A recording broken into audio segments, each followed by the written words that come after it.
Un error me parece ponerse a hacer cosas para tener ciertos resultados y ser alguien importante, reconocido, valorado. Creo que está totalmente invertido el esquema. Creo que el esquema que funciona es radicalmente distinto. Hay que darle la vuelta. Si tú trabajas tu forma de ser y de estar en el mundo, tu forma de actuar, lo que tú expresas, lo que tú comunicas, lo que tú reflejas, cómo tú te mueves, cómo tú hablas, cómo tú miras, ha sido cambiado radicalmente por este trabajo que has hecho para conectar con lo que de verdad vale más la pena dentro de ti, la luz que hay dentro de ti. Entonces, es una cosa curiosa. Donde antes no había más que lucha, ahora es un fluir. Es como si las cosas salieran solas. Y acabas teniendo ciertas cosas, accediendo a ciertas posibilidades que para ti previamente eran inimaginables. Esto la mente racional no lo puede entender. Descartes se enfadaría conmigo, pero Pascal no se enfadaría conmigo.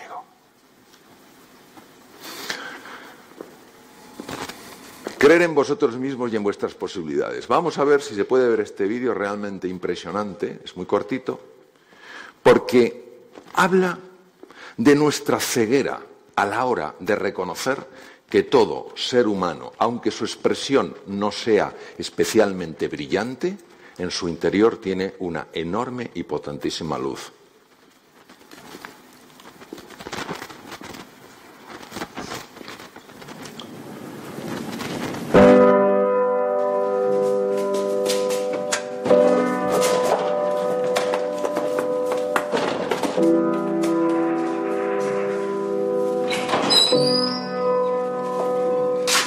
Tomás, entrega esta carta a tu madre. Es muy importante.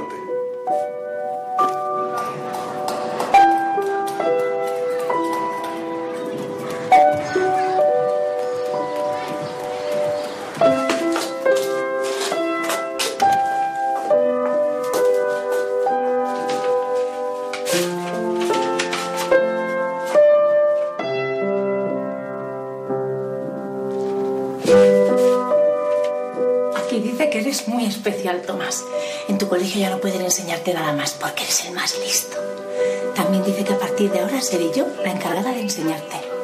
Ellos ya no saben cómo hacerlo.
Estimada señora Edison, lamentamos decirle que su hijo ha sido expulsado del colegio.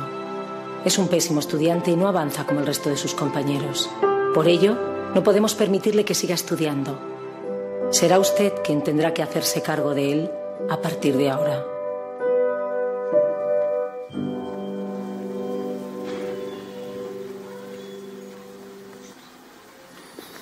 $1.496 patentes entre nacionales e internacionales. No nos damos cuenta de la grandeza que hay dentro de cada ser humano y de la urgente necesidad de reconciliarse con esa grandeza. Entonces vamos a conectar con esa grandeza y, al menos en mi experiencia, uno de los caminos más directos es el silencio. Entonces vamos a hacer un ejercicio para conectar con esa grandeza desde el silencio. Ahora, en este viaje que vamos a hacer, sí me gustaría deciros algunas cosas. Primero, nosotros no vamos a controlar el proceso. El proceso va a moverse solo. ¿Por qué? Porque tiene muchísima más sabiduría que nuestras cabezas. Segundo, nosotros no vamos a hacer este ejercicio para que nos dé lo que queremos que nos dé, sea mejor salud, sea un mejor trabajo, sea una mejor relación con los hijos. No, porque eso es controlar. Tampoco lo vamos a hacer con la ansiedad de a ver si pasa algo o no pasa nada, porque eso muestra desconfianza. Tenemos que quitarnos del camino para que el proceso realmente ejerza su magia. Y yo sé que esto pasa, y todos sabemos que pasa. Y la clave es entrar en un espacio de vacío y silencio. Y para eso os voy a pedir que toméis, yo voy a coger una silla aquí para mostrar la posición. Os voy a pedir que lo que tengáis encima de las piernas, tipo cuadernos, cosas de ese tipo, los dejéis en el suelo. Y que la posición que toméis en la silla no sea una posición apaisada como aquel que dice, oh, ratito de descanso. No, sino como aquella persona que toma una posición recta, con los pies firmemente anclados en el suelo a la altura aproximada de los hombros, la espalda recta, y es importante mantener la posición porque cuando yo empiece a hablar notaréis cómo el cuerpo tiende a caerse. Por eso un amigo mío me llama cuando tiene insomnio. Dice, doctor Sofrón, háblame un poco. Bien, la postura es importante mantenerla sin rigidez, sin esfuerzo en el sentido de violencia, sin lucha. Es mantener esa posición. Las palmas han de estar mirando hacia arriba, apoyadas en los muslos o en el regazo, o bien una debajo de otra, la derecha debajo de la izquierda, tocándose los pulgares, o las manos independientemente sobre los muslos con las palmas hacia arriba, o entrecruzadas mirando hacia arriba y apoyadas o en el regazo o en los muslos. El cuello tiene que estar largo el cuello para relajar el trapecio. El trapecio hace esto y tenemos esta tendencia, hay que dejarlo que baje un poco. La posición visualmente es la siguiente. Al ponerlo largo, al alargarlo, el mentón baja y puedes tener la sensación de que alguien te está tirando con un hilo de metal de la coronilla. Entonces sería una cosa así. Entonces es una posición muy importante y es importante que la mantengáis sin un esfuerzo que sea excesivo, es decir, con una intencionalidad de manteneros ahí. ¿Eso está claro? Bien. Segundo, inevitablemente van a aparecer pensamientos, es lo que la mente dualista sabe hacer. Pensamientos que nos llevan al pasado o al futuro y normalmente para lamentarnos por algo o preocuparnos por algo. Es absurdo luchar con los pensamientos, es absurdo. Lo que hay que hacer es saber cómo gestionarlos. Cuando os llega un pensamiento, la clave es ser conscientes y evitar que te atrapen. ¿Cuándo te atrapa un pensamiento? Por ejemplo, imaginaros que yo no hubiera desayunado, que sí he desayunado, pero imaginaos que no. Y entonces el pensamiento enseguida me dice, ¿habrá algo en el descanso? ¿Habrá algo en el descanso? Y entonces de repente me aparece la imagen de un croissant. Pero ¿sabéis que hay croissants y croissants? Están aquellos que ni ves y están aquellos que te miran. ¿Sabéis estos churruscaditos que de repente alguien los engancha y suena crack? Y entonces, ¡qué barbaridad! Y ya lo estás saboreando y solo lo ha apretado. Y vuelve a hacer crack y dices, es mío. Y te comes uno. Bien. Entonces ahí ya me atrapa el pensamiento. Yo ya no estoy aquí, me estoy comiendo el croissant. Vale, es la diferencia entre tener pensamientos y ser atrapado por ellos. Si eres atrapado por ellos, que serás atrapado porque este proceso va a llevar un tiempo, no te enfades, no te enfades. ¿Quiénes tenéis una mascota, un perrito? Bien, Cuando el perrito tenía más de un mes, seguro que ya lo pudisteis sacar de casa y darle un paseíto. No creo que el perrito fuera juntito a vosotros todo el rato y todo el mundo, ¡uy, qué educadito que le tienes! No, el perrito se querría ir. ¿Verdad que no le dabais una patada? ¿Verdad que no le pegabais un grito? ¿Que no tirabais así diciendo, a ver si te ahogo? Suavemente, pero con firmeza, le llevabais a su lado. Es lo mismo cuando la atención es la clave para entrar en contacto con la dimensión profunda de la existencia.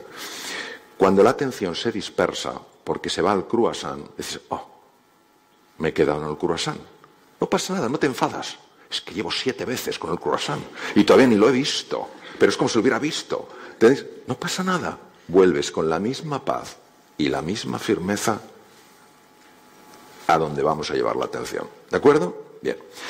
La primera parte del ejercicio es una parte para condicionar el cuerpo y condicionar el cerebro para que entre en un estado que se llama de sincronización, donde los dos hemisferios empiezan a hablar entre sí. Y el cuerpo se relaja. ¿Por qué es tan importante la relajación del cuerpo? Porque vivimos asustados y el cuerpo está crónicamente tenso. Y un cuerpo tenso no puede permitir el acceso a esa dimensión. Y a esa dimensión se entra por el cuerpo, no se entra por la cabeza, no se entra por la mente. Una vez que entremos en esa dimensión, a lo largo de 2 periodos distintos, yo haré una pregunta. Y dejaré caer la pregunta. Estaréis con los ojos cerrados o con los ojos entreabiertos y dejaré caer la pregunta. Y yo iré hablando de esa pregunta. Lo importante es que no busquéis responderla desde la cabeza. Y si yo hago una pregunta, imaginaos que es, ¿qué te gusta de verdad en la vida? Imaginaos, a ver, ¿qué me gusta de verdad en la vida? No. Deja que la pregunta entre. No es la cabeza la que te va a mostrar nuevas opciones, es la dimensión profunda de tu existencia, es la luz interior. No es la cabeza la que organiza el proceso, es algo que sucede desde el centro de tu vida. Entonces, sencillamente deja que esa pregunta entre. La misión tuya es mantener tu atención en las zonas que iré diciendo del cuerpo, de la respiración, etcétera, y dejar que la pregunta que la iréis oyendo, porque yo la iré diciendo cada X tiempo, vaya penetrando dentro. Con paz, sin lucha. A ver, es que tengo que resolverla. Eso es lo que quiere la mente, para que no encuentres la verdad cerca de ti. ¿Esto se entiende? Vale. Eso es lo que haremos. Haré 2 preguntas separadas en el tiempo, lo haremos con música, y en eso consistirá. Ahora, la mente, que quiere hurgar en todo, dirá, bueno, a ver si cuando termine el ejercicio tengo la respuesta. No es la mente la que va a controlar el cerebro, el proceso. ¿Os imagináis la mente humana intentando controlar el latido del corazón? Intentando controlar los 60 trillones de células del organismo. Yo me quedé impresionado con tus 180.000 kilómetros de recorridos. Porque yo pongo con mucha frecuencia el ejemplo de algo que me parecía que no podía superarlo nadie, y lo has superado tú, que son los vasos sanguíneos. Los vasos sanguíneos de un ser humano, en el cálculo que se han hecho usando ordenadores y programas muy complejos y cadáveres, es de 45.000 kilómetros. Lo mismo que parece increíble que un ser humano pueda haber sido capaz de dar más de 4 veces la vuelta a la Tierra, parece imposible, y sabemos que es real, parece imposible que podamos tener tantos vasos sanguíneos. Pues es así. ¿Os imagináis nuestra aturdida cabeza intentando controlar eso? Hay una sabiduría superior a eso, que es la sabiduría de la vida con mayúscula, y con eso es con la que vamos a conectar. Entonces, posición. Si notáis que os vais quedando durmiendo, sencillamente tener la intención de recuperar la posición, pero no tenéis ni que morderos el labio, ni morderos la lengua, ni poner cara como si estuvierais estreñidos. No. Todo con naturalidad, dejándolo fluir, ¿vale? Bien. Entonces, en esa posición, con los ojos entreabiertos o cerrados sin fuerza, con la música suave, porque voy a hablar encima de la música, vamos a empezar a percibir las sensaciones de nuestro cuerpo en este momento.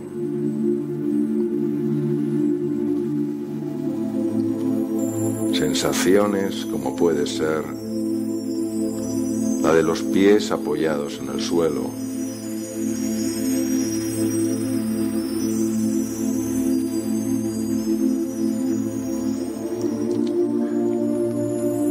las de la espalda recta sin rigidez,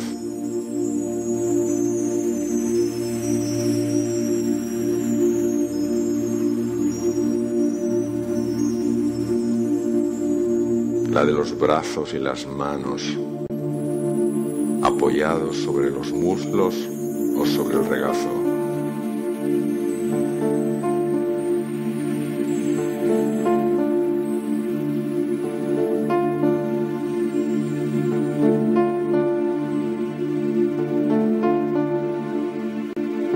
Empezamos también a prestar atención a las sensaciones de la respiración.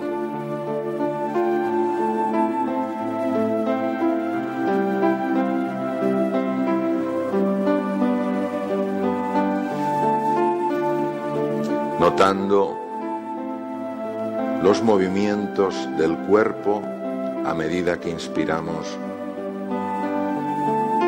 y notando los movimientos del cuerpo a medida que expiramos. Y observando con curiosidad qué partes del cuerpo se van relajando cada vez que vamos echando el aire, cada vez que vamos expirando.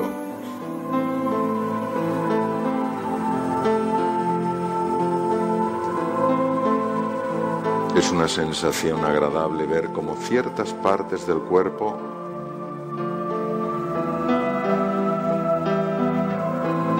van aflojándose más y más.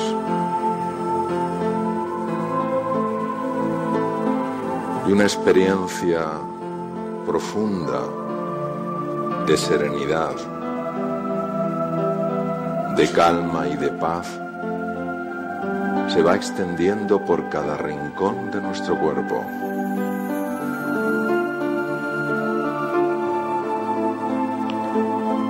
Y vamos observando las sensaciones de nuestro rostro, de nuestra frente,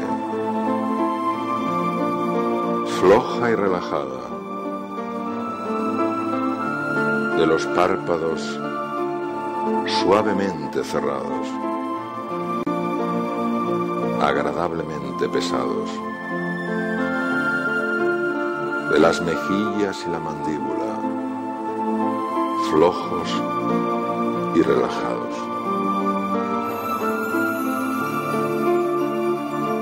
Es un rostro en calma,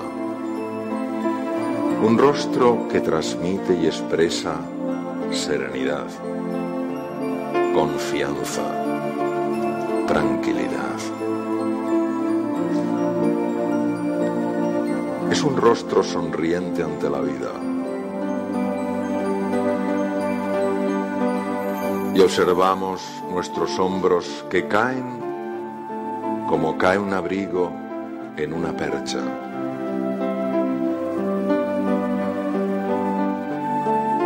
Y observamos cómo el cuello, la cabeza y los hombros cada vez están más flojos y relajados.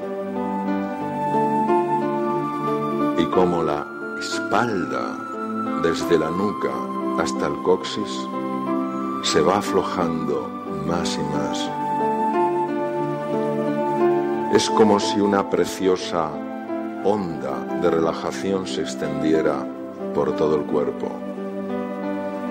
viajando ahora por los muslos, las rodillas, las piernas y los pies.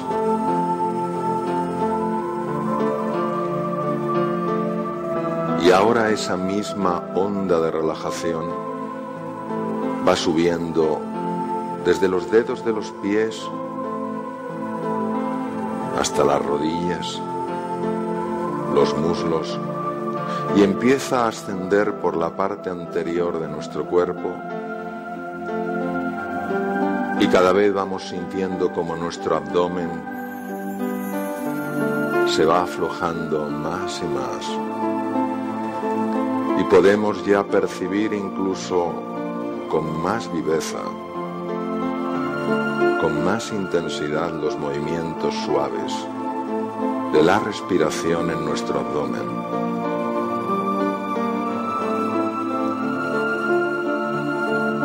Y si un pensamiento nos distrae, con firmeza y con gentileza volvemos a traer la atención a la observación de nuestro abdomen y de cómo en él se reflejan los movimientos suaves, profundos y armónicos de nuestra respiración. Sentimos ahora las sensaciones de nuestro tórax, de nuestro abdomen. Y sentimos también esos movimientos sutiles, armónicos y profundos de nuestra respiración en el tórax. Prestamos ahora atención a las sensaciones de la respiración en los orificios de la nariz. Notamos cómo el aire entra por ellos durante la inspiración y cómo sale de ellos durante la expiración. Y esa onda suave de relajación se extiende por los hombros, por los brazos, los codos, los antebrazos, las manos y los dedos de las manos.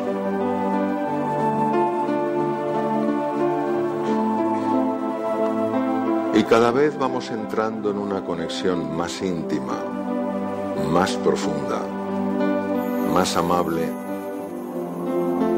con esa luz que habita en nuestro interior. Una luz que es fuente de serenidad, de alegría, de confianza, de energía, de vitalidad, de compasión.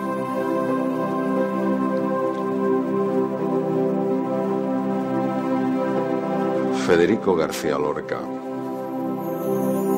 en su poesía El silencio, decía: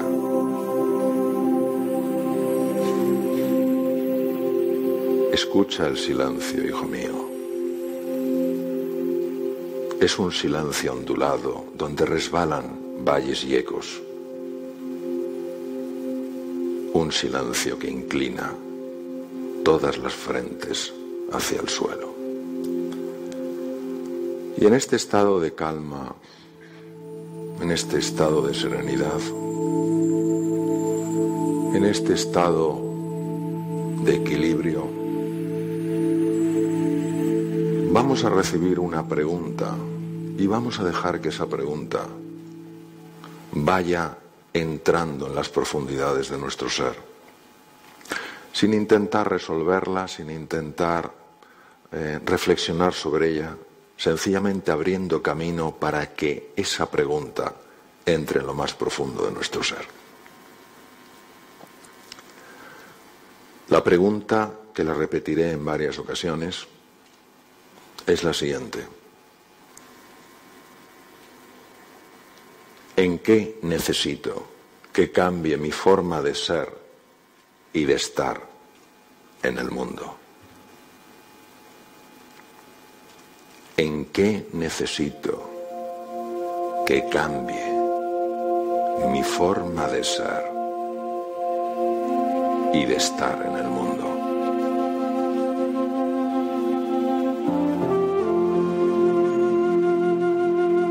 Esa luz que tenemos dentro, todos sin excepción, sabe que para que se transforme nuestra experiencia vital, y podamos experimentar la alegría, la serenidad, la ilusión, la sabiduría y la creatividad que transforman una existencia.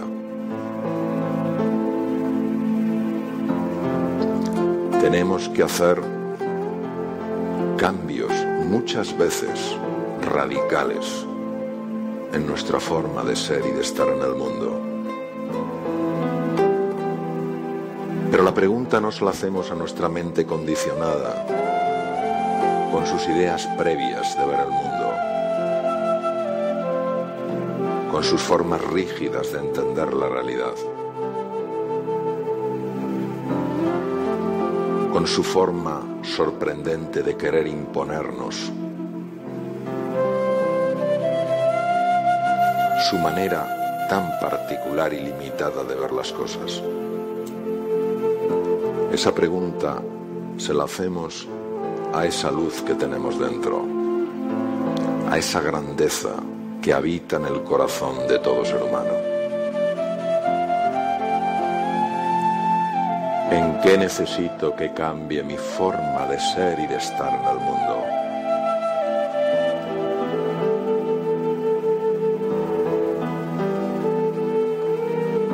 Solo hay que abrir un espacio para que la pregunta entre. Solo eso. Y abrimos el espacio manteniendo nuestra atención en el cuerpo, en el aquí y en el ahora, en el eterno presente,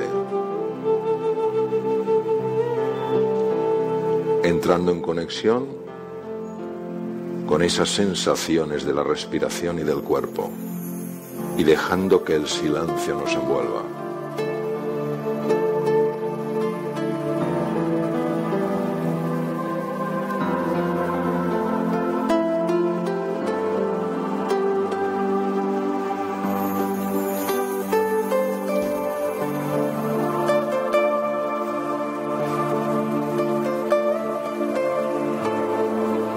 Nuestra misión es solo dejar espacio, mantener la atención en el aquí y en el ahora, porque es el espacio donde está esa presencia viva que es nuestra luz interior.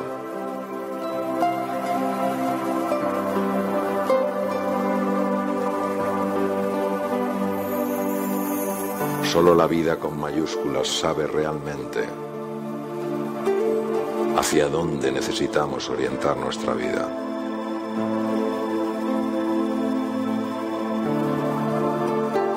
Solo en esa luz que habita en nuestro corazón está la auténtica sabiduría,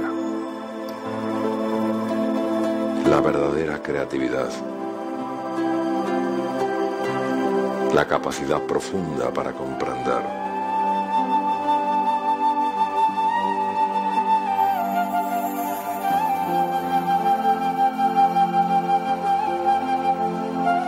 Y el cuerpo cada vez se va aflojando más y más. Y la vida cada vez se va expresando más desde el centro de nuestro ser.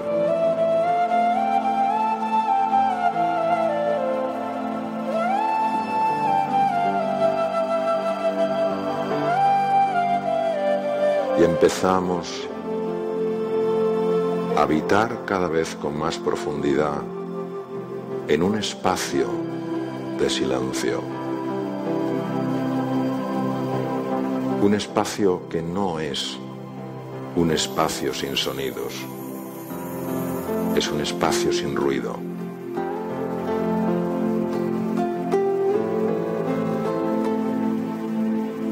¿En qué necesito que cambie mi forma de ser y de estar en el mundo?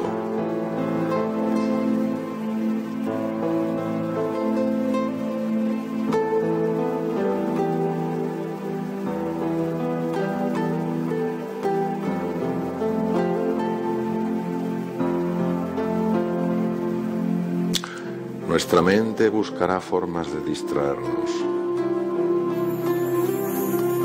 No es un espacio que ella pueda controlar, por eso no le gusta.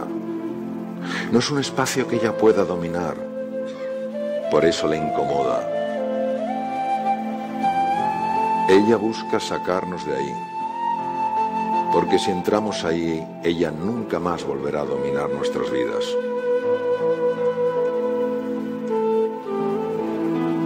Porque la experiencia de trascender esa mente condicionada es una experiencia de belleza, de alegría profunda y de enorme confianza. No solo confianza en nuestras posibilidades, sino confianza en la grandeza de la vida.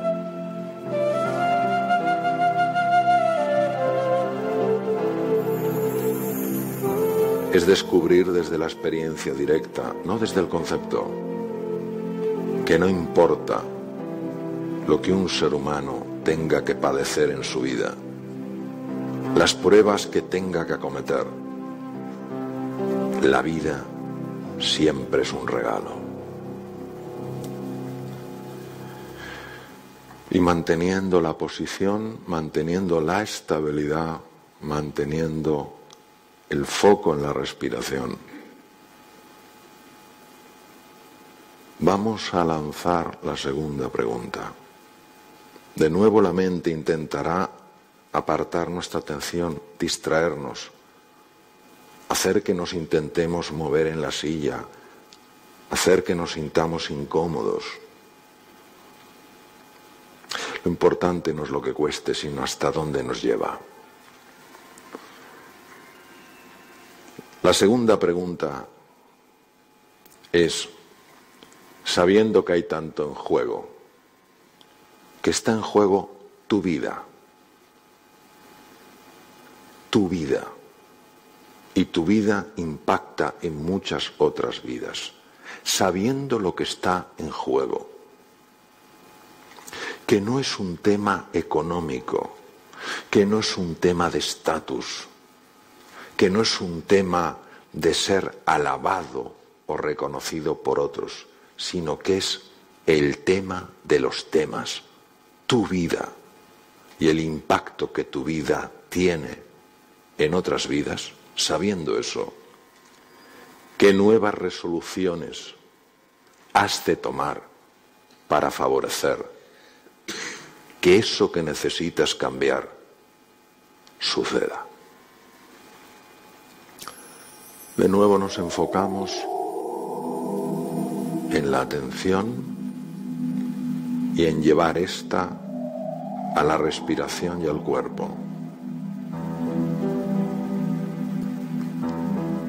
Hoy, mañana, pasado, no lo determina la mente, sino la propia vida y la sabiduría que ella encierra.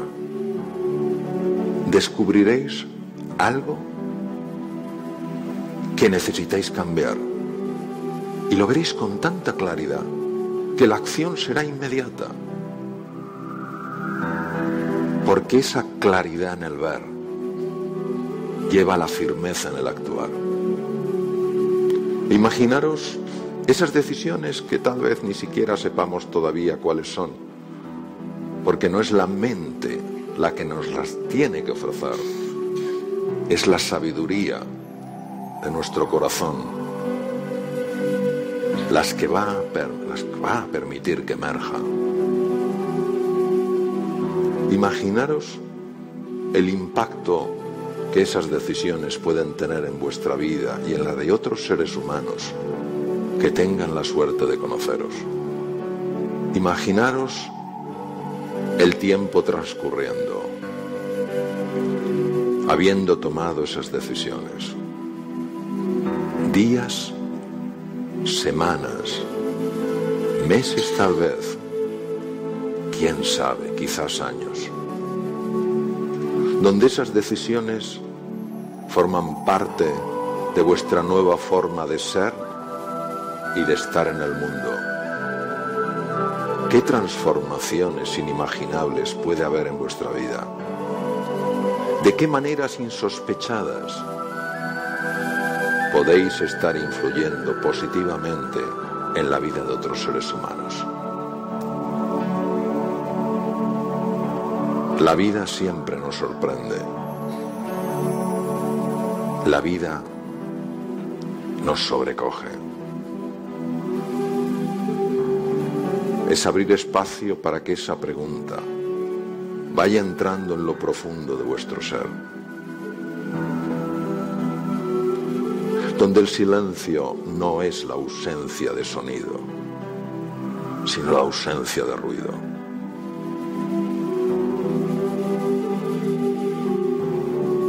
Donde el ser humano descubre dónde está su verdadera esencia, la raíz de su auténtica naturaleza. Imaginaros desde esta nueva forma de ser, que en algún momento, tal vez hoy, tal vez mañana, en unos días, en unas semanas, quién sabe, tal vez unos meses, cuando estas resoluciones sean parte de vuestra nueva forma de ser y de estar en el mundo, entonces, cuando viváis esa nueva realidad, os daréis cuenta que no importó lo que costó. Lo único que importó es a dónde te llevó. No está en juego un día, una semana, un mes. Está en juego toda la trayectoria de una vida.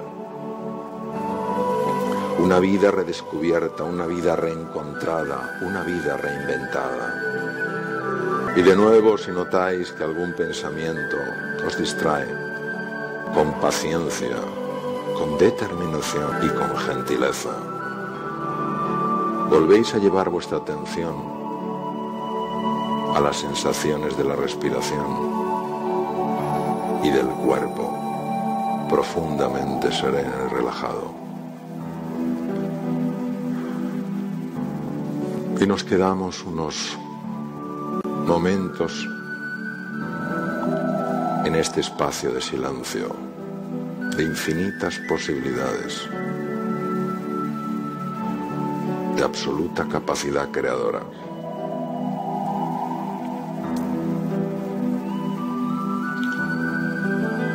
Y vamos a ir poco a poco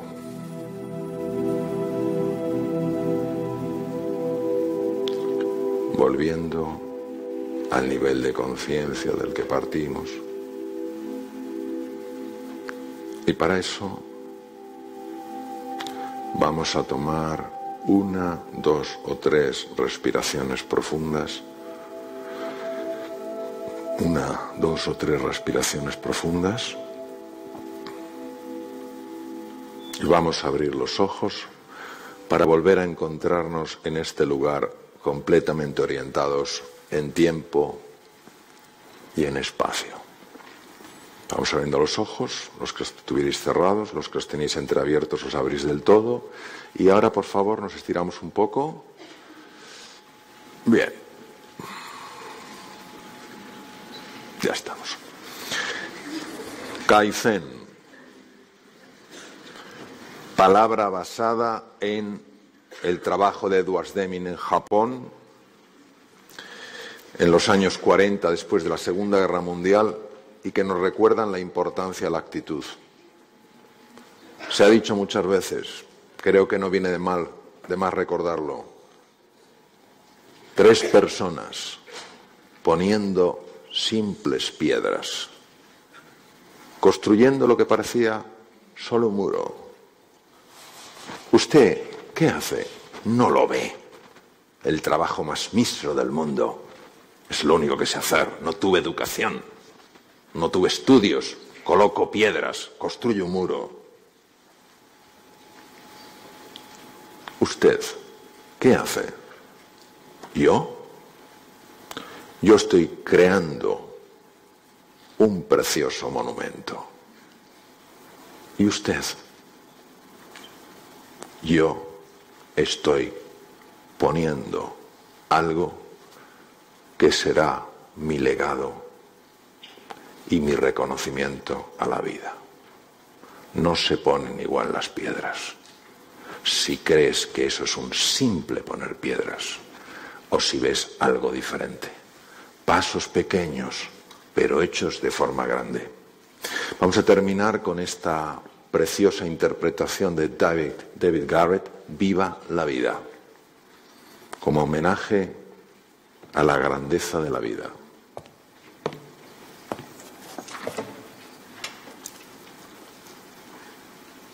Bienvenido, doctor Alonso Puig. Muchas gracias, muchas gracias. Un placer tenerte en Flow, my friend. Mario, ¿cómo es el mecanismo fisiológico del miedo? Pues es un mecanismo sumamente complejo. Sí. Porque ten en cuenta, Jesús, que nosotros pertenecemos al 0,1% de las especies de las que existe registro fósil y que todavía siguen vivas.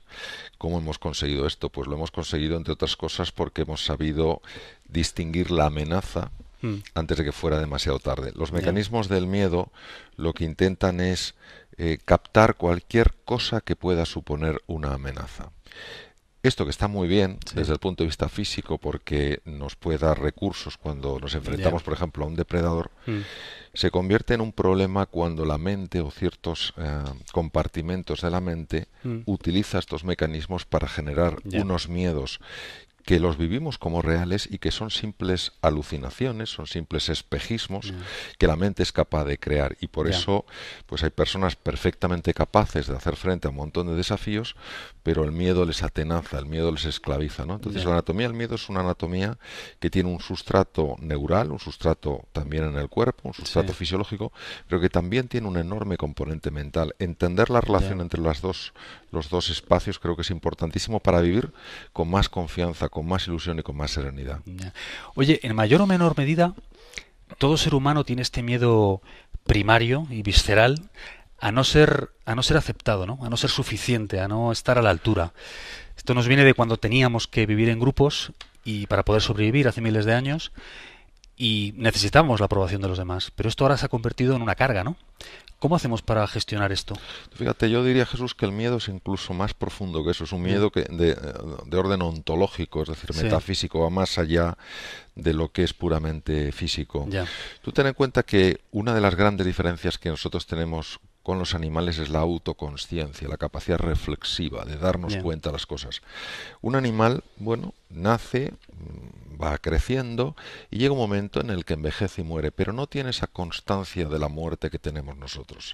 Y llega un momento en el que nos damos cuenta que las cosas son perecederas, que yo tengo unas arrugas que ayer hace unos años no tenía, que me duele algo que cuando era más jovencito no me dolía. Tengo que ir a funerales de padres, de amigos míos, tengo que asistir a entierros y el concepto de la muerte es algo que está muy dentro del ser humano. ¿Qué ocurre? Que esta sensación de vivir en la intemperie, esta sensación de estar solos, esta sensación de que todo pasa y todo cambia, hace que uno de los sistemas más potentes para reducir esa sensación de soledad sea encontrar amparo, encontrar cobijo. ¿Dónde lo encuentras? Con los demás. ¿Cuál es el otro lado de la moneda? El otro lado de la moneda, o el otro lado en este caso el filo de la espada, está en que a veces con ese deseo de encontrar cobijo en los demás quedamos muy esclavizados por la opinión y llega un momento en que esa opinión se convierte para nosotros en lo que nos mueve, ¿no? Y ahí es donde yo creo que tenemos que mejorar. Mucho trabajo que hacer, ¿no? Mucho trabajo que hacer. Oye, ¿tú crees que pensamos demasiado, Mario? ¿Eres de los que suscribe que demasiado análisis lleva a la parálisis? Bueno, es una cosa muy fácil de observar. El pensamiento, hay dos tipos de pensamiento, el automático que no sirve para casi nada y el reflexivo que sirve para casi todo. El pensamiento automático son la cantidad de juicios y de prejuicios que manejamos diariamente y que hacen que muchas veces condenemos las cosas o incluso las personas sin ni siquiera conocerlas. Este es un pensamiento que está demostrado que daña la salud. Por sorprendente que parezca, este tipo de pensamiento daña la salud porque genera muchísima tensión, genera mucha ansiedad, genera un montón de angustia y esto repercute en el cuerpo. La reflexión es diferente. La reflexión pide sosiego, pide una interiorización, pide aquietar la mente, suspender este pensamiento automático, ahondar más en una idea, y por eso la reflexión sí es muy, muy útil. Por eso todo lo que es la serenidad, silencio, momentos de meditación, etcétera, tiene un efecto tan saludable en nuestro cuerpo. En el bienestar, ¿no? En el bienestar, claro. Que haya tantas empresas de éxito en Silicon Valley, aparte de por otras muchas razones, es porque el ambiente es propicio a eso, ¿no? Se acepta el fracaso. Entonces los emprendedores lo intentan más veces y al final, por estadística, pues también hay más éxitos, ¿no? ¿Cómo podemos trasladar ese principio a nuestra vida para intentar crear un entorno en el que nos dé menos miedo tomar decisiones y hacer más cosas? He tenido la ocasión de visitar distintas empresas en Silicon Valley y conocer gente muy metida en el mundo del emprendizaje, y la conclusión a la que he llegado yo es la siguiente, porque Silicon Valley es una excepción incluso en los Estados Unidos. Solo hay un lugar que yo conozca que tiene la misma dinámica o la misma filosofía que Silicon Valley. Se llama el MIT, el Instituto Tecnológico de Massachusetts, que está en Cambridge, enfrente de Boston. Para mí, ¿cuál es la fórmula de éxito? La fórmula de éxito tiene unos ingredientes muy sencillos. Lo que pasa es que no son fáciles de aplicar. El primero, como muy bien decías tú, Jesús, es una relación con el fracaso radicalmente distinta a la que tenemos, por ejemplo, en Europa. Ante el fracaso, ellos no se sienten fracasados. Ellos sencillamente ven que una vía se cierra y hay que probar un camino diferente. Y en el camino, en ese proceso de emprender un camino diferente, tienen que ver qué aprendizajes salen de esa vía que no ha funcionado. Eso es lo primero. El impacto del fracaso en Europa y sobre todo en muchos países del arco mediterráneo es tremendo. O sea, una persona fracasa y se siente fracasada. Estigmatizada ya, ¿no? Y el propio contexto la apunta con el dedo, etc. Ese es el primer punto. El segundo punto es... El segundo ingrediente es la cooperación. Yo he visto unos niveles de cooperación en Silicon Valley y sé que los hay en el MIT espectaculares, como también los hay en la cocina en el País Vasco, ¿no? Es decir, ellos comparten muchísimo las recetas, no se ven como contrincantes, se ven como compañeros en un proceso de conseguir una cocina lo más creativa posible, y son un muy buen reflejo de un Silicon Valley en España, ¿no? Entonces esta cooperación está muy basada en el tercer ingrediente, que es la generosidad. La generosidad como deseo de ayudar al otro a crecer. Esto desde una mente muy racionalista, desde una mente muy cartesiana, parece un absurdo. Yo recuerdo esa frase, me parece tan lamentable, que es al enemigo ni agua, ¿no? Entonces proyectas enemigos donde podría haber amigos. ¿Y qué pasa? Que al final se pelea por un trozo de la tarta en lugar de trabajar juntos para ver cómo hacemos la tarta más grande. Creo que esa es la clave. Y también que ha habido, obviamente, el cuarto ingrediente que yo pondría ahí es que exista una facultad, es decir, una universidad. Silicon Valley no existiría sin la Universidad de Stanford. La Universidad de Stanford es una universidad que genera emprendedores. El MIT es una institución a nivel mundial que genera mayor número de emprendedores. Sin embargo, como contexto global, Silicon Valley es algo absolutamente diferencial. Y eso es lo que yo he contemplado. Casi todas las empresas han crecido alrededor de Stanford. Stanford es una universidad muy implicada en dar una enseñanza práctica, en favorecer la mentalidad de emprender, la mentalidad de crear valor, y eso indudablemente ha tenido un impacto alrededor. Se dice que al final del día somos la media entre las 5 personas con las que más interactuamos, ¿no? Entonces, si yo me paso el día con un grupo de 5 amigos victimistas viendo la televisión, es probable que acabe siendo el sexto. Pero ¿cómo hacemos cuando necesitamos interactuar con ciertas personas que no podemos quitar de nuestra vida? Por ejemplo, un familiar cercano. ¿Cómo podemos gestionar eso? Bien, esa es una pregunta bastante compleja. Voy a intentar resumir la respuesta. No sé si son 5, 6 o 10 las personas que de alguna manera nos impactan tanto, pero no cabe duda que es así. Y es así, entre otras cosas, por el descubrimiento hace unos años en la Universidad de Parma en en el norte de Italia, cerca de Milán, de las neuronas espejo. Neuronas que son capaces de reproducir en nosotros el estado emocional de otra persona. Cuando tú estás rodeado de personas que tienden a ver la vida de una forma muy negativa, muy pesimista, por vía inconsciente, sin que tú te des cuenta, a ti eso te va afectando. Entonces, esa es una de las razones por las que es tan importante rodearse de gente positiva, de gente por lo menos que tienda a ver las cosas con un punto de ilusión, con un punto de alegría. Ahora, también es verdad esa situación que se produce, que es que una persona tiene que convivir con un familiar que a lo mejor tiene una depresión. Yo en este caso lo que diría es lo siguiente: no puedes cuidar de los demás si no te cuidas de ti mismo. Es decir, hay veces que estas personas creen que tener espacios para cuidarse, para recuperarse de algo que desgasta tanto como es prestar atención o estar al lado de una persona que tiene una enfermedad que genera mucho desgaste, sea un Alzheimer, sea distintas veces de Parkinson, sea una depresión, etcétera, pueden pensar que dedicar tiempo a ellas es egoísmo. Yo creo que eso está muy mal entendido. Tú no puedes cuidar a los demás si estás lleno de frustración, si estás agotado, si estás que no puedes más. Entonces, yo lo que haría sería eso, es decir, asumir que esta es una prueba de amor, tener que cuidar de una persona que en ese momento necesita que se la quiera, cuando a lo mejor hace lo opuesto que nos gustaría que hiciera, y a veces protesta y nada es suficiente. Y por otro lado, la importancia extrema de que esas personas que están cuidando de otros también se cuiden de sí mismas. Voy a arrancar leyendo algo que tú dijiste. Vale. Nunca te avergüences por mostrar tu alegría. Claro, es que esto es muy importante. Uno de los psiquiatras más grandes desde mi punto de vista que ha habido, que fue el suizo Carl Gustav Jung, el que Freud puso todas sus esperanzas en él, pero él entendía que Freud se quedaba demasiado apegado al tema sexual, con el complejo de Edipo y el complejo de Electra. Pues Carl Gustav Jung fue el que elaboró el concepto de la sombra, ¿no? Lo que nosotros ocultamos porque no queremos reconocer, ya que a lo mejor en el entorno no es bien acogido. Y él hablaba de la sombra negra y la sombra blanca. Por ejemplo, mira, mi enfado, a lo mejor lo tengo que secuestrar, aunque pueda en un momento determinado tener sentido, porque en el entorno en el que estoy no es aceptado. Pero él hablaba también de la sombra blanca, es decir, elementos en la vida humana como pueden ser la alegría, que uno secuestra porque está en entornos donde la alegría está penalizado y donde le dices a una persona, las cosas están muy mal, no es para que estés tan contento, no es para que estés tan contenta, y la persona, por sentirse aceptada, secuestra eso, y a partir de ese momento le va a pasar una cosa muy curiosa, que es que cuando vea a alguien alegre va a sentir una repulsión inmediata por esa persona. Wow. Porque para rechazarse ella misma tiene que rechazar a otros, ya que la distancia que uno tiene consigo mismo es la misma distancia que tienes con los demás.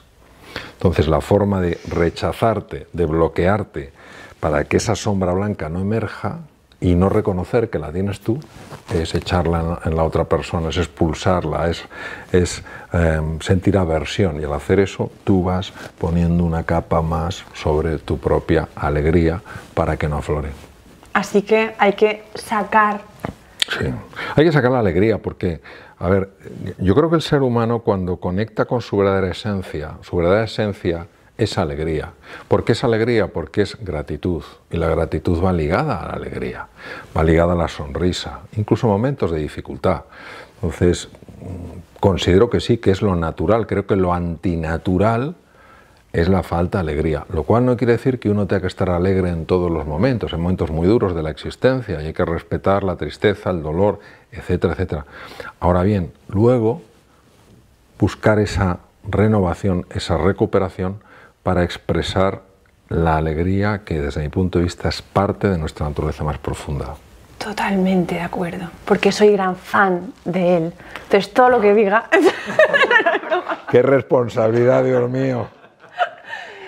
Mido 1,90 y soy más guapo que Brad Pitt. ¡Hala! Hay que decir que sí, lo siento.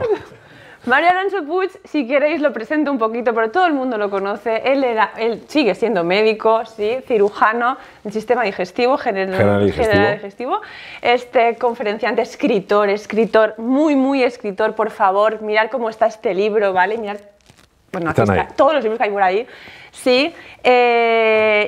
Y me encanta la trayectoria como que has hecho en tu vida, como que has pasado de alguna manera, ¿vale? Así como del hacer, ¿no? Desde el bisturí, te diré, ¿no? Del hacer a la palabra escrita y hablada y al silencio un poco, ¿no? A la meditación, al mindfulness, porque hablas mucho ahora del mindfulness. ¿Podrías hablarnos un poquito? Pero te invitaría a que lo hagas porque ahora se ha puesto mucho de moda estar en contra del mindfulness, como que es una moda de empresarios, empieza a haber artículos mucho de esto. Sí. ¿Qué opinas? Vamos a ver, yo creo que el camino de la madurez que todo ser humano recorre le lleva del hacer al ser. Y entonces cuando llegas al ser, se trata de hacer desde el ser, no de hacer para ser. Entonces uno reconoce en su ser que es completo. Y esto es de todo ser humano. ¿Qué ocurre con el tema del mindfulness? Vamos a ver, yo tengo la suerte de que cuando yo trabajaba como cirujano en Boston, un cardiólogo que trabajaba en el hospital enfrente de mi universidad fue el primer científico en el mundo que investigó los efectos del mindfulness en la salud física. A él como cardiólogo solo le interesaba el tema de la salud, cómo gestionar, cómo ayudar a sus enfermos a que gestionaran mejor la hipertensión arterial. Es lo que a él le inquietaba. Fue la primera persona que viajó al Himalaya con instrumental científico, con un permiso por el actual Dalai Lama, y estuvo haciendo registros de los monjes muy sofisticados. Luego volvió a los Estados Unidos y con la esencia de lo que había aprendido, con personas del país, hizo estudios para ver si se podían replicar los efectos a nivel cardiovascular y efectivamente se replicaron. Luego otra serie de investigadores con tremenda valor, como John Kabat-Zinn, un PhD en microbiología por el Instituto Tecnológico de Massachusetts, también él vio que tenían efecto estas cosas en los temas físicos. Y son los dos pioneros a nivel mundial en cuanto a científicos en lo que se refiere a la investigación del mindfulness en la dimensión física. Luego, cuando el doctor Herbert Benson, el cardiólogo, revisaba a sus enfermos, algunos enfermos le decían algo muy curioso: doctor Benson, no solo es que estamos mejor físicamente, es que notamos que somos mucho más creativos en nuestra vida. Y esto nos sorprende. Entonces él empezó a tomar un interés en la neurociencia. Luego, una serie de grandes científicos, algunos han sido maestros míos, empezaron a investigar desde un punto de vista exclusivamente neurocientífico qué pasaba en el cerebro cuando uno entraba en estas prácticas llamadas del mindfulness. ¿Qué es lo que está ocurriendo en el mindfulness? Primero hay que explicar muy brevemente, de forma muy sencilla, qué es el mindfulness. El mindfulness es la expresión inglesa de dos conceptos que vienen del budismo, que son shamatha y vipassana. ¿Qué quiere decir shamatha y vipassana? Shamatha, voy a poner una metáfora porque a veces el lenguaje literal se queda corto.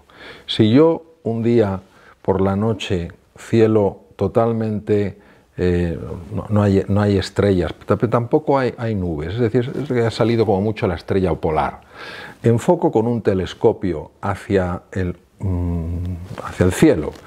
Obviamente ese telescopio no puede ser operativo si se está moviendo. Shamatha es la capacidad de estabilizar el telescopio para que no esté agitado. Vipassana es la capacidad de observar a través del telescopio una vez que se ha estabilizado para poder ver lo que no ves con el ojo, con el simple ojo. Entonces, el mindfulness lo que hace es equilibrar una desviación que tiene la mente a la que hacen referencia. En el Bhagavad Gita, hace 3.500 años, es un relato épico, el dios Krishna, que es el auriga del carro de combate de Arjuna, ya le explica a Arjuna, en una batalla que va a tener con sus primos hermanos, que esa batalla, porque claro, Arjuna no entiende cómo va a combatir con sus propios familiares. Y Krishna, Dios Krishna, que es el Auriga, el que conduce el carro a combate, le dice: la mente es turbulenta, realmente difícil de controlar. Lao Tzu, en el año 2500, hace 2500 años, Lao Tzu, creador de un libro espectacular que se llama el Tao Te Ching, dice que la mente está alterada, porque está siempre en el pasado o en el futuro. Y cuando vivimos en el pasado vivimos en la depresión, cuando vivimos en el futuro vivimos en la angustia. Buda, hace 2500 años, que es un contemporáneo de Lao Tzu, dice que lo que hay que hacer es arreglar la desviación de la mente. ¿Qué ocurre?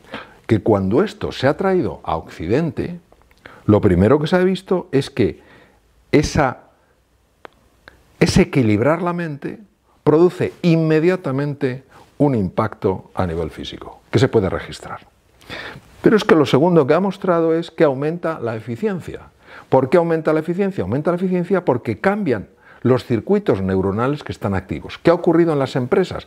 A muchas empresas no les importa el tema de la salud, pero sí les importa el tema de que su gente tome mejores decisiones, que esté más atenta, que analice mejor las situaciones, que aprenda más deprisa porque hay que aprender cosas nuevas.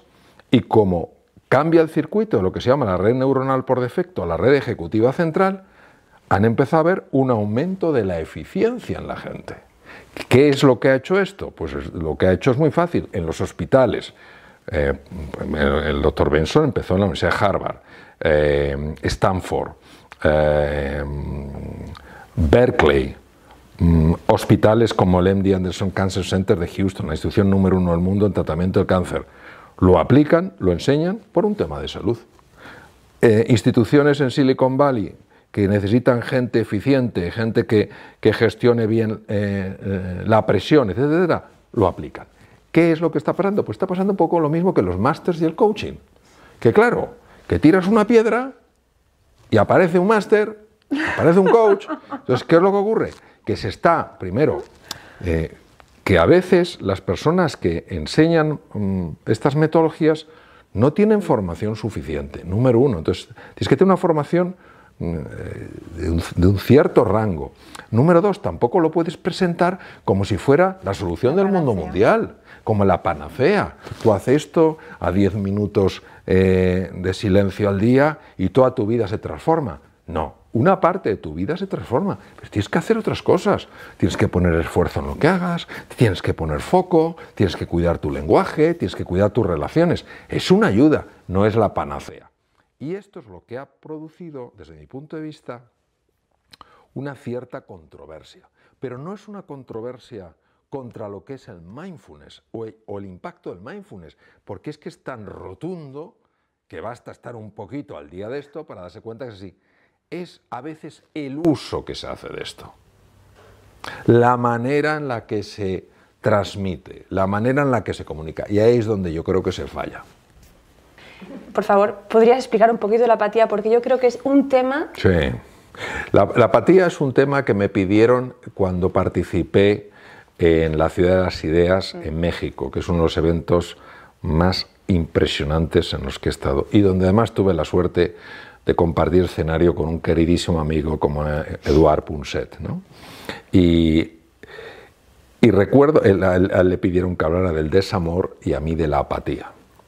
La apatía es la inercia que el ser humano muestra, que el ser humano expresa como justificación para no tomar la acción que necesita. Es decir, es algo que uno se genera para no moverse, porque el moverse le genera demasiado miedo como para hacerlo. Es decir, no consideremos que la apatía es sencillamente la inercia y tal, no es que el cuerpo, no. Casi todos son procesos mentales. Y además tú decías que a veces es aprendida esa apatía. No, por supuesto, lo mismo que la impotencia es aprendida, lo mismo que la desesperanza es aprendida. Es alucinante la cantidad de cosas que se aprenden y que luego uno integra como si fueran suyos estructuralmente y uno dice, yo soy así. Me acuerdo una vez en mi consulta, cuando yo ejercía la clínica, que vino un chico bastante joven y vino así como muy nervioso, ¿no? Un adolescente. Y le digo, siéntate, ¿qué te pasa? Y dice, no, en realidad no me pasa nada, bueno, tengo alguna molestia en el estómago, pero es normal. El tío no paraba de hablar, pero es normal porque soy muy nervioso, todos somos muy nerviosos, en mi casa mi madre siempre ha dicho que somos muy nerviosos. Y le dije, alto, me toca a mí.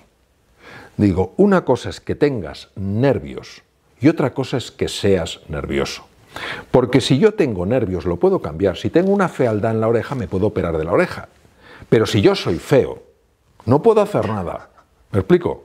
No puedo hacer nada. Entonces, el problema muchas veces es que esos momentos de sensación de impotencia, incapacidad, desesperanza, se convierten en yo soy incapaz y siempre lo seré. Y al utilizar un verbo ontológico, la ontología es la ciencia del ser, es parte de la metafísica, al utilizar un verbo ontológico como es ser, tú estructuralmente te defines así. ¿Cómo lo voy a cambiar? Si es quien soy. Pues no es verdad, no es quien eres. Es quien te crees que eres, pero como no vivimos al nivel que somos, sino al nivel que creemos que somos, ese es el drama. Ese es el drama. Hablando del ser, y antes que has nombrado a Jung, el alma, ¿qué opinas? ¿Qué pasa con el alma? Para mí es indiscutible que el alma es una realidad en el ser humano. Para mí hay tres realidades en el ser humano, que son el cuerpo físico, la parte material, el alma, la parte espiritual, y el puente entre cuerpo y alma, que es la mente. Es decir, la dimensión, y fuera de temas religiosos, la dimensión sutil, la dimensión energética, la dimensión más profunda, más sabia, más creativa, es la dimensión espiritual.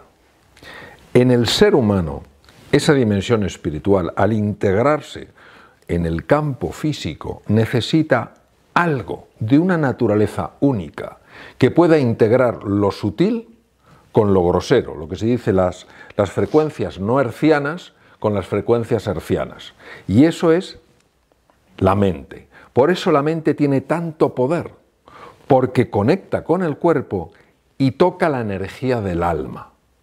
Entonces, para mí, el alma es eso, es nuestra verdadera realidad, nuestra dimensión. Cuando hablo de alma, hablo de consciencia, es decir, de capacidad de darte cuenta, de capacidad de ver, hablo de capacidad de crear.